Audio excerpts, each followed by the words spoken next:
Welcome, ladies and gents. Chris Andre here. You can find me at BetBoxing on Twitter, or of course, you can hit that like button, that notifications button, the subscribe button, all that good stuff. Help the channel grow. Let's talk about Vasyl Lomachenko, the Matrix. It was yet another wonderful performance, another sumptuous performance that is etched in the annals of time. As far as I'm concerned, he is one of the best fighters I have ever seen, and this adds yet another embellishment to his stunning portfolio. We expected Nakatani to do the things that he did and tried to do. There were a couple of adjustments that he attempted to do. There were moments where he did try to get on the back foot and not lead off and try to get Lomachenko to come to him. But as I said in the preview video, Lomachenko is not a one-trick pony.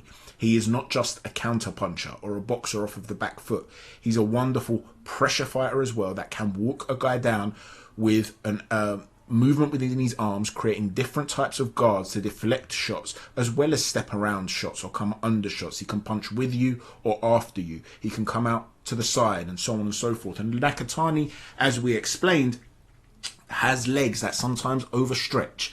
He overreaches into shots, and that takes away his ability to adjust on the fly.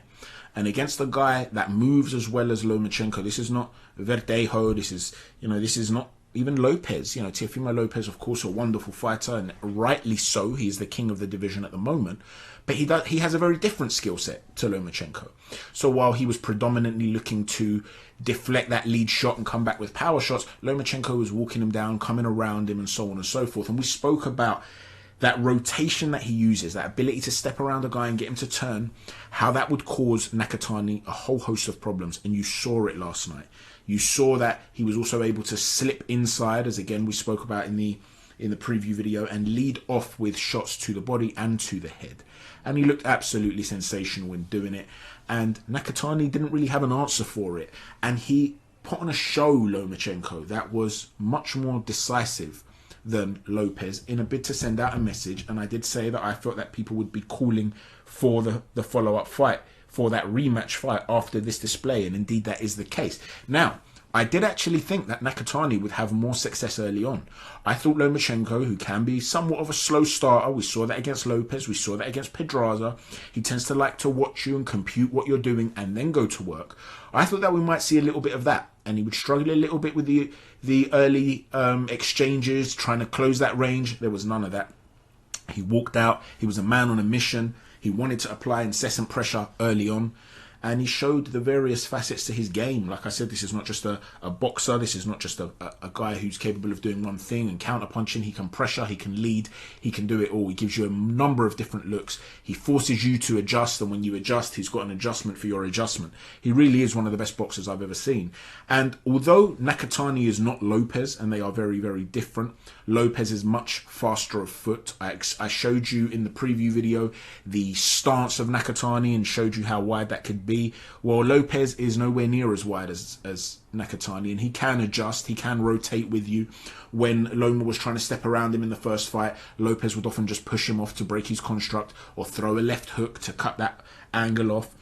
However, I do feel that Lomachenko figured out the angles. Now, for whatever reason, in the first fight, we know he started slowly. Whether that was because Lopez was far too sharp and he had to try and tire him out first, or whether it was because Loma, as he says, has an injury. He injured his shoulder, he says, in the second round, and wasn't able to fully get out there and do what he wanted to do. I'm not going to sit there and speculate on that. Okay, I'm going to assume that Lomachenko was just fine, and he just had a bad day at the office. Lopez got his tactics spot on, and it took Loma a while to adjust, okay? Because I don't want to take anything away from Teofimo. I don't want to sit here and make out as though, oh yeah, it was only because there was something wrong with Loma. No, I'm not going to make that adjustment. You have to understand that although I've always said that I believe Lomachenko will come back and will unify the division and become the #1 man in the division, and that he would beat Lopez in a rematch, you have to understand there are other analysts, people like Hatman, who picked Teofimo Lopez. And as a disclaimer, I have to tell you, I picked Lomachenko in the first fight. So it would be easy for me to sit here and try and blame some sort of injury and say, oh, this is why I got the prediction wrong. No, it's very possible that I've just analysed this wrong, and it's possible that my analysis will be wrong in a rematch, and that Lopez will clearly establish himself as the superior fighter in this division, just too big, too strong perhaps. I don't see that happening. I think if Lomachenko turned up as he did last night, I think he beats Teofimo Lopez. Now, Lopez has got his hands full against George Kambosos. Don't for 1 minute think that's an easy fight by any stretch of the imagination. I will do a breakdown closer to the time about some of the problems that Teofimo could face in that regard. But Lomachenko is showing different aspects to his game as well. I mean, he's always had the ability to adjust and learn and grow.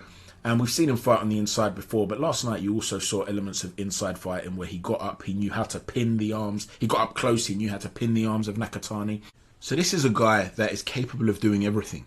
And every single time he has any setback, which is very, very rare, I think he's lost 3 fights in over 400 if you include the amateur, but he grows. He learns from his defeat. He takes it personally. He cannot fathom why someone of his ability would lose. And so he grows and he comes back and he looks better than he's ever looked before.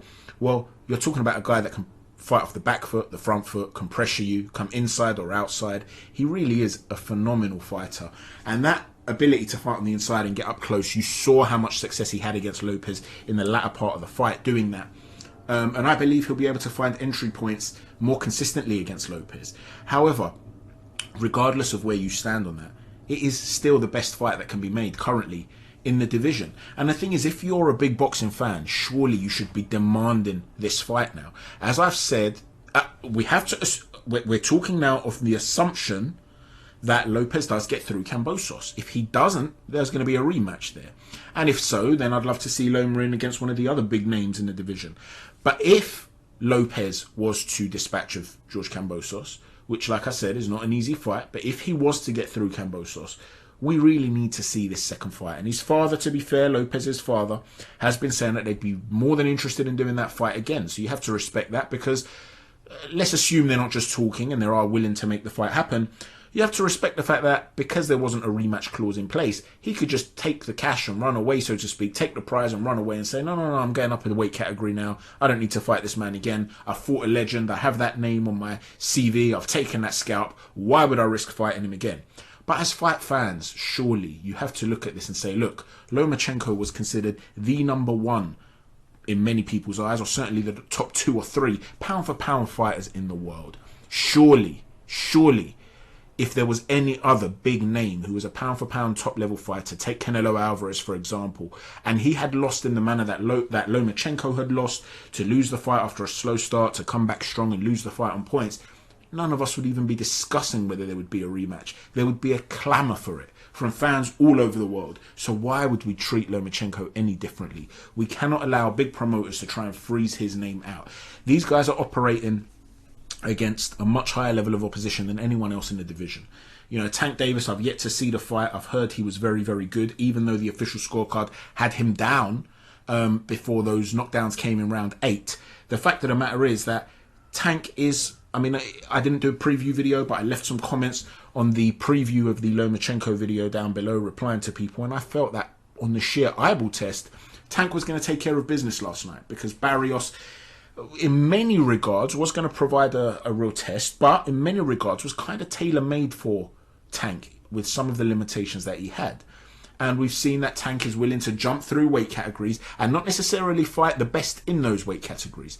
And I'm not holding it against Tank, because I understand a lot of fighters, you know, have their path manufactured in many regards, and those fighters themselves are willing to fight the very best. And Tank has always been excellent in the way he's put in his performances. There's no doubt about that. Gervonta Davis is a fantastic fighter.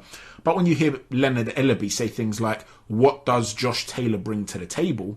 Because now obviously he has a belt at 140, does Tank, a regular version of the belt. But when they're asking him about Taylor, and the answer is, what does he bring to the table? Well, I'm sorry, what he brings to the table is the undisputed position, right? He brings all the titles to the position. So what are you saying here? That you only want Tank to be fighting popular fighters, regardless of who they are or what titles they own? It's ludicrous, right? Whereas Teofimo Lopez took the risk, and you have to give him massive respect for that. And Lomachenko has obviously established himself, and he's taken risks by stepping up to his 3rd weight category. So this is the best fight at the moment that can be made in the division. So surely there has to be a clamour to see that fight occur. I'm hoping we get to see it. Let me know what you think. Have you seen anything new in Lomachenko? Do you think it was the same old Loma? For me, one thing that's certainly different is that willingness to come in and start early and throw shots with spite early.